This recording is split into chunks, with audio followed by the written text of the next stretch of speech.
अगर आप इस 13 साल के बच्चे के बारे में जानते हो जिसने न्यूज़पेपर बेचकर छोटे मोटे काम करके उन पैसों को इकट्ठा करके उन पैसों को शेयर मार्केट में लगाकर आज वही लड़का दुनिया के सबसे अमीर लोगों में से एक है। आप में से बहुत सारे लोगों को तो इनका नाम फटाक से याद आ गया होगा, वॉरेन बफे। इस उम्र में जहां बाकी बच्चे मौज मस्ती कर रहे थे, ये भाई साहब शेयर्स को खरीद कर उन्हें बेच रहे थे और आज यही लड़का दुनिया के सबसे अमीर लोगों की लिस्ट में 8वें नंबर पर आता है। कुछ समय पहले तक तो ये दुनिया की टॉप 3 सबसे अमीर लोगों में से एक थे। हालांकि कोविड में इन्होंने बहुत सारा पैसा डोनेट किया जिसकी वजह से ये इस लिस्ट में थोड़ा पीछे रह गए। अगर आप दुनिया के सबसे अमीर लोगों की लिस्ट उठाकर देखो तो उसमें आपको कोई भी सेलिब्रिटी या फिर कोई क्रिकेटर नहीं मिलेगा, जबकि फेमस सेलिब्रिटीज को मूवी में एक्टिंग करने के करोड़ों रुपए मिल जाते हैं। यहाँ तक कि जो एडवर्टीजमेंट से पैसा मिलता है वो अलग। विराट कोहली जैसे क्रिकेटर्स जिनकी ब्रांड वैल्यू बहुत ज्यादा है वो भी इस लिस्ट में बहुत दूर हैं। यहाँ तक कि रोनाल्डो, मेसी जैसे फुटबॉल प्लेयर जो किसी भी क्लब से खेलने के लिए कई मिलियन डॉलर्स ले लेते हैं, तब भी ये लोग इस लिस्ट में बहुत दूर हैं। इस अमीर लोगों की लिस्ट में 2 तरह के लोग सबसे ज्यादा होते हैं। पहले होते हैं बिजनेसमैन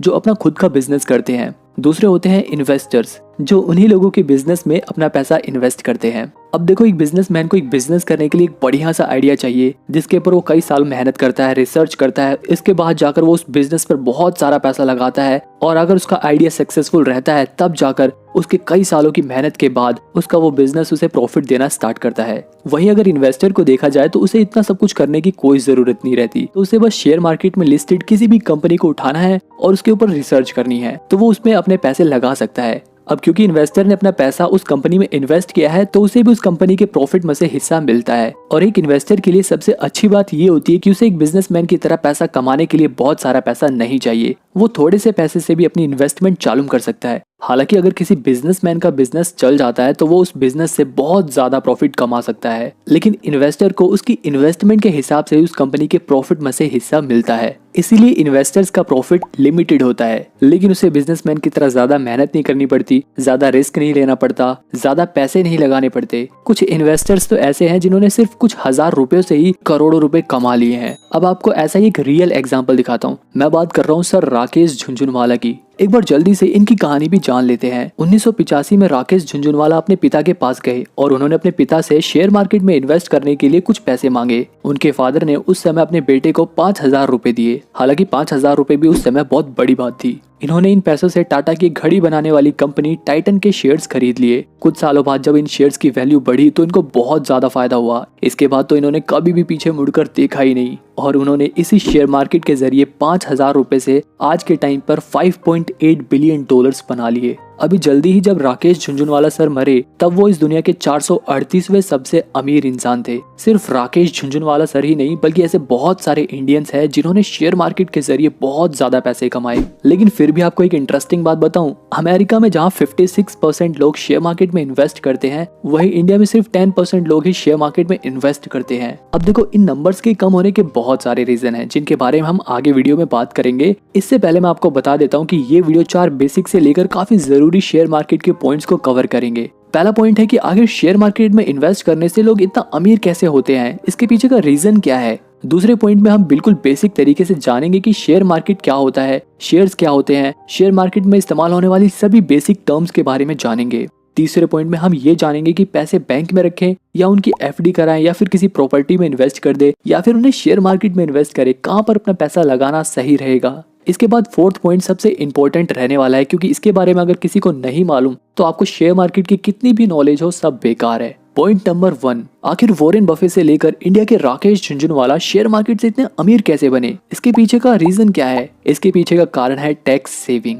इसे एक एग्जांपल से समझते हैं। सपोज करो ये है राजू। इसने 2021 में अडानी पावर लिमिटेड कंपनी के 1000 शेयर्स खरीदे जिनकी एक शेयर की वैल्यू लगभग 100 रुपए थी। यानी कि राजू ने टोटल 1 लाख रुपए इन्वेस्ट किए। 1 साल बाद जब इन शेयर्स की वैल्यू 100 रुपए से 400 रुपए पहुंच गई तब इन्होंने अपने शेयर्स को बेच दिया। अब देखो, राजू के पास 100 रुपए का एक शेयर था और टोटल 1000 शेयर्स थे, यानी कि 1 लाख रुपए के शेयर्स थे। 2022 में जब वो 100 रुपए का शेयर 400 रुपए का हो गया तब उसकी 1 लाख की इन्वेस्टमेंट 4 लाख रुपए की हो गई। मतलब राजू को 1 लाख रुपए शेयर मार्केट में लगाने से 3 लाख का प्रॉफिट हुआ, वो भी सिर्फ 1 साल से थोड़े से ज्यादा समय में। अब राजू अगर अपने इन शेयर को ठीक 1 साल बाद बेचता है तो उसका ये profit long term capital gain के अंदर आता है और लॉन्ग टर्म कैपिटल गेन पर 2018 तक तो कोई भी टैक्स देना ही नहीं पड़ता था। मतलब ये टोटली टैक्स फ्री रहता था। जितना आपका प्रॉफिट है आप अपने घर ले जाओ, सरकार एक भी रुपया नहीं लेती थी। लेकिन बाद में गवर्नमेंट ने अपनी कमाई करने के लिए इस पे 10% का टैक्स लगा दिया। अब अगर इस हिसाब से देखा जाए तो 3 लाख के ऊपर 10% टैक्स 30,000 रुपए होता है। एक आम आदमी की सैलरी लगभग 20 से 25,000 रुपए होती है। इंडिया में तो कई लोगों की सैलरी शायद इससे भी कम हो। यहाँ पर राजू के पैसे ने उसे एक आदमी की पूरे साल भर की कमाई, पूरे साल भर की सैलरी जितना पैसा खुद ही कमा कर दे दिया। इसी तरीके को कहते हैं अर्न मनी फ्रॉम मनी। लेकिन ये तो सिर्फ एक छोटा सा रिटर्न है। सपोज करो अगर राजू अपने पैसे को 10-15 साल तक उसी कंपनी में इन्वेस्ट करके रखता है तो हो सकता है जो शेयर आज 400 रुपए का है वो अगले 10-15 सालों में 4,000 रुपए का हो जाए। जो अभी प्रॉफिट उसको लाखों का हो रखा है वो कई करोड़ों में बदल सकता है। बस शेयर्स को खरीदते वक्त ये ध्यान रखना है कि उन शेयर्स को लंबे समय के लिए इन्वेस्ट करो। हाँ, अगर बीच में बहुत ज्यादा रिटर्न मिल जाता है और अगर आपको जरूरत है तो उन शेयर्स को बेचकर प्रॉफिट बनाया जा सकता है।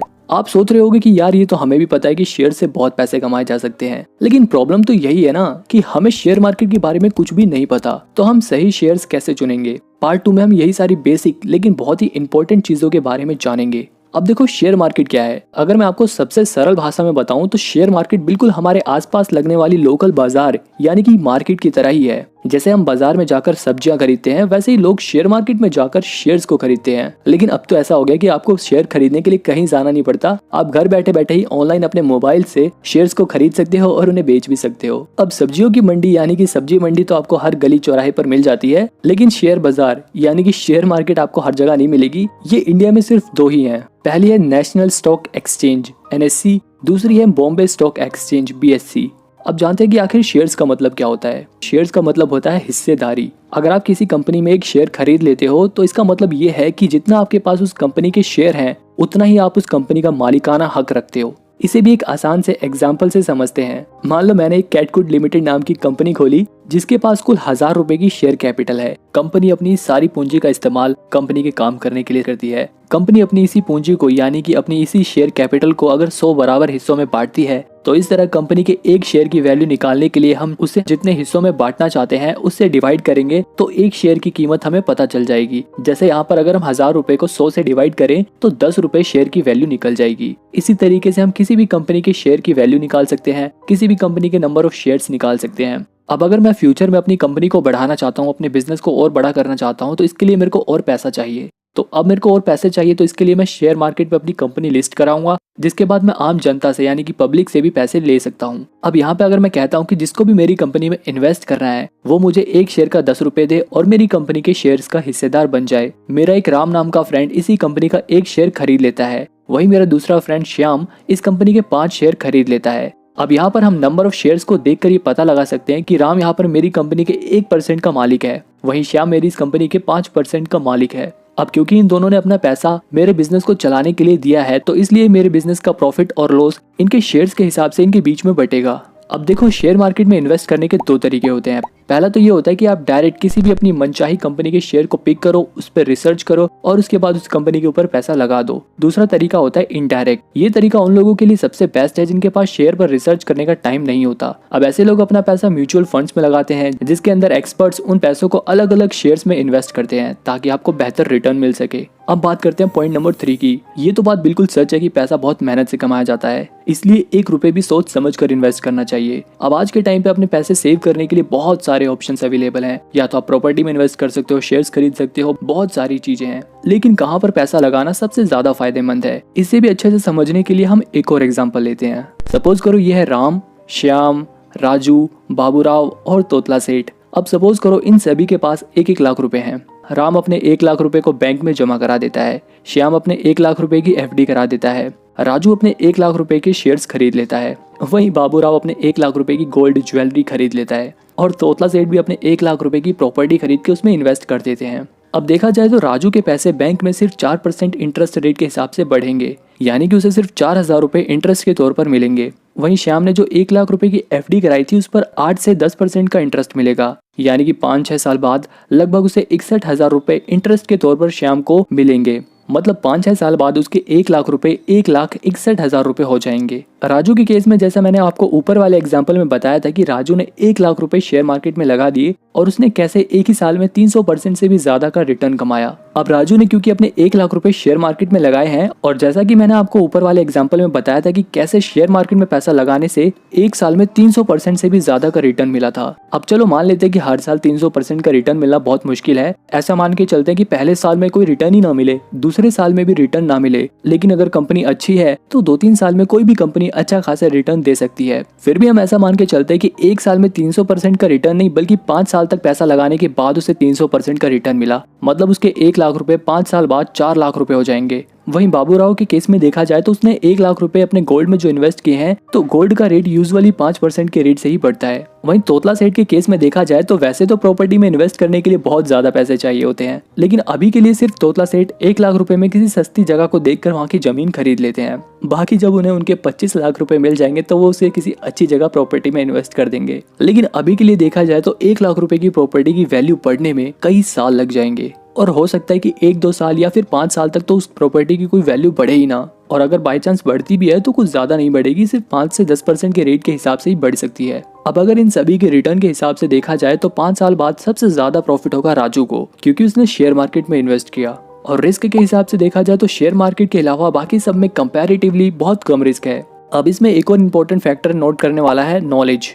शेयर मार्केट में इन्वेस्ट करने के लिए आपको थोड़ी बहुत नॉलेज होना जरूरी है। शेयर्स के ऊपर रिसर्च करना जरूरी है। आपको ये पता लगाना आना चाहिए, ये एनालिसिस करना आना चाहिए कि कौन सी कंपनी के शेयर फ्यूचर में ग्रो करने वाले हैं। जैसे कि शुरुआत में मैंने एग्जांपल दिया था कि राकेश झुनझुनवाला सर ने अपनी नॉलेज और एनालिसिस के हिसाब से टाइटन के शेयर चुने थे, जिनकी वैल्यू फ्यूचर में कई गुना ज्यादा बढ़ गई थी। ऐसा इसलिए हुआ क्योंकि उनका एनालिसिस बिल्कुल सटीक था। इसी तरह से आज हम एनालिसिस करके किसी भी एक सही कंपनी के शेयर को पिक कर लेते हैं तो वो हमें फ्यूचर में करोड़पति बना सकती है। लेकिन अगर कोई कहता है कि यार मैं तो इतना पढ़ा लिखा नहीं हूँ, मुझे तो शेयर मार्केट की नॉलेज ही नहीं है, या फिर अगर कोई ऐसा कहे कि मेरे पास तो रिसर्च करने का टाइम ही नहीं है, तो ऐसे लोग म्यूचुअल फंड में इन्वेस्ट कर सकते हैं। म्यूचुअल फंड्स भी बहुत तरीके के होते हैं जिनमें शेयर्स के मुकाबले कंपैरेटिवली कम रिस्क होता है। अब क्योंकि रिस्क कम होता है इसलिए रिटर्न भी कम होता है, और शेयर मार्केट में रिस्क ज्यादा होता है तो वहाँ पर रिटर्न भी ज्यादा मिल सकता है। अब ये आपके ऊपर डिपेंड करता है कि आप अपने पैसे कहाँ इन्वेस्ट करते हो। बस बैंक अकाउंट में ज्यादा पैसे कभी भी नहीं रखने चाहिए, क्योंकि बैंक अकाउंट में रखे पैसे हमारे कभी भी बढ़ते नहीं है, बल्कि इन्फ्लेशन की वजह से उनकी वैल्यू हमेशा कम ही होती है।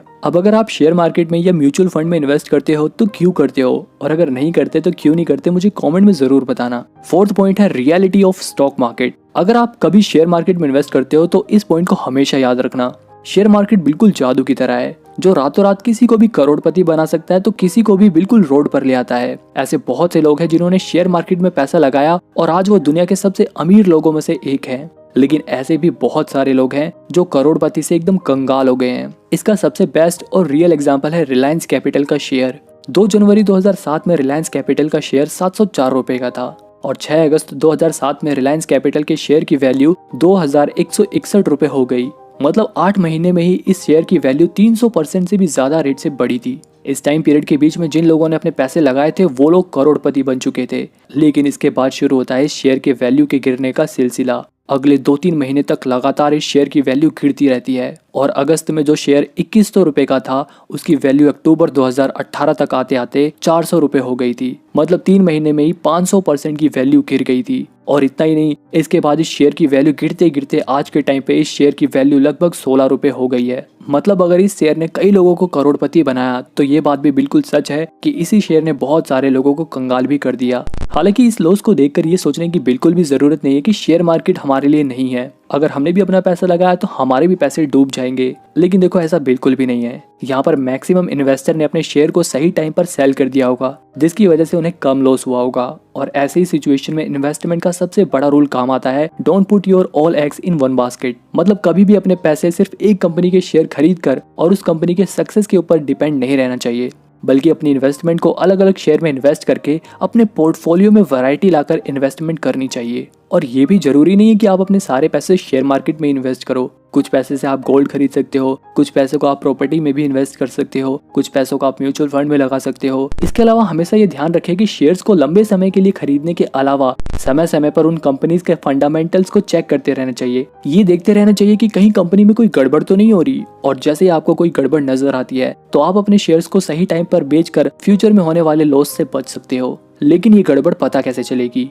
ये कैसे पता चलेगा कि कौन से शेयर फ्यूचर में ग्रो करेंगे, कहाँ पर पैसा लगाना सही है, कहाँ पर पैसा लगाने में रिस्क कम है? तो ऐसे कौन से शेयर है जहाँ पर कम पैसे लगाकर भी आप ज़्यादा रिटर्न कमा सकते हो? ये सब जानने के लिए काम आता है फंडामेंटल एनालिसिस। जैसे कि कंपनी अगर लार्ज कैप है तो उसमें बहुत कम रिस्क होता है, अगर कंपनी मिड कैप है तो उसके अंदर ठीक ठाक रिस्क होता है, और अगर कोई कंपनी स्मॉल कैप है तो उसके अंदर रिस्क ज़्यादा होता है। हालांकि प्रॉफिट के साथ भी ऐसा होता है, जहां पर रिस्क ज़्यादा है वहां पर प्रॉफिट भी बहुत ज़्यादा होता है, और जहां पर रिस्क कम है वहां पर प्रॉफिट भी कम ही मिलता है। और किसी भी शेयर में इन्वेस्ट करने से पहले आप उसके पी रेशियो को देख सकते हो। पी रेशियो को देखकर ये पता लगाया जाता है कि किस कंपनी में कम पैसे लगाकर भी आप ज़्यादा रिटर्न कमा सकते हो। अगर आप ये सब सीखना चाहते हो, कंपनीज के बाकी फंडामेंटल को चेक करके ये कैसे पता लगा जाता है कि कौन से शेयर फ्यूचर में ग्रो करेंगे, कहां पर पैसा लगाने से आपको प्रॉफिट होगा, ये सब जानने के लिए, फंडामेंटल एनालिसिस सीखने के लिए आप मेरी ये वाली वीडियो देख सकते हो। इस वीडियो में मैंने बड़े ही आसान तरीके से फंडामेंटल एनालिसिस को समझाया है। वीडियो पसंद आई हो तो वीडियो को लाइक करके चैनल को सब्सक्राइब कर लो।